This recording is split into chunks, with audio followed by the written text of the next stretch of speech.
簡単に作るセンタークロスのヘアバンドの作り方です。後ろはこのようなゴム仕様になっているので、とても簡単にできます。シーチングなどの薄手の生地がおすすめです。こちらはダイソーの端切れを使いました。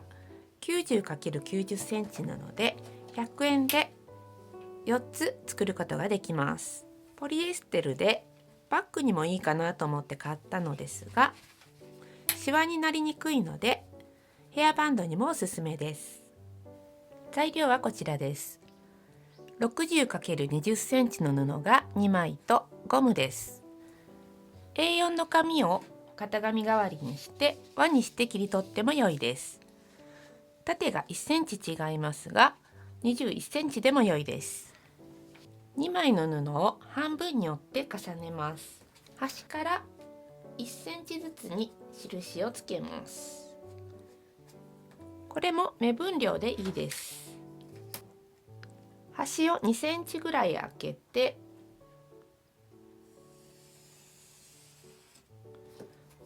線を引きます。これも大体でいいです。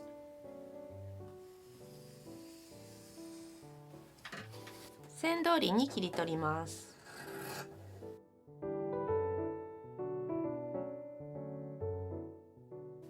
広げて両端を1センチ内側に折ってアイロンをかけます。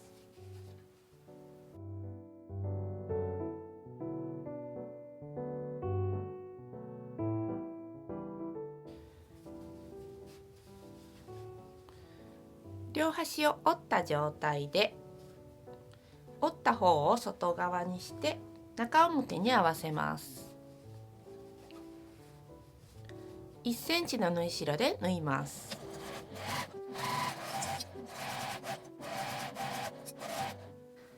最後少しずれてしまうことが多いので、長い方を少し折って端を合わせます。もう1枚も同じように縫いました。手を入れて表に返します。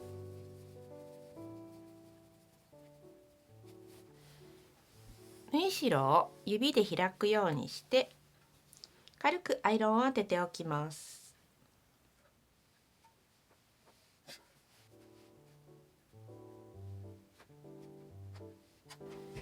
端を3センチ内側に折ってクリップで留めます。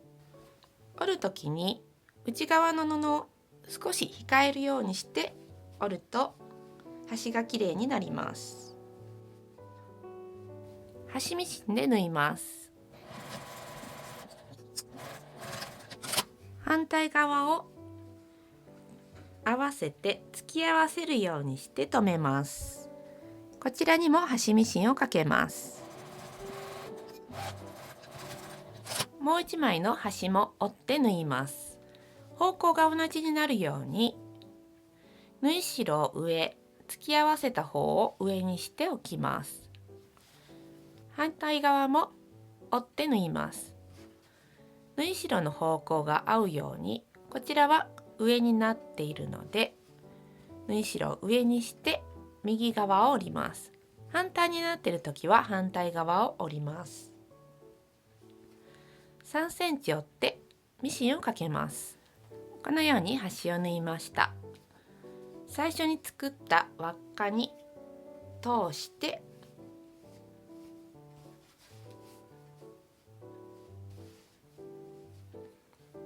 同じように端を突き合わせて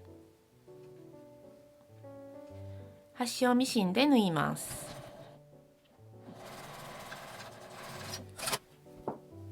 このようにできました。端にゴムを通して出来上がりです。今回はこれはちょっとマスクゴムの太めのものが余っていたのでそれを使っています。普通のゴムや髪留め用のゴムでも良いと思います。25センチぐらいに切って軽く結んで調整します。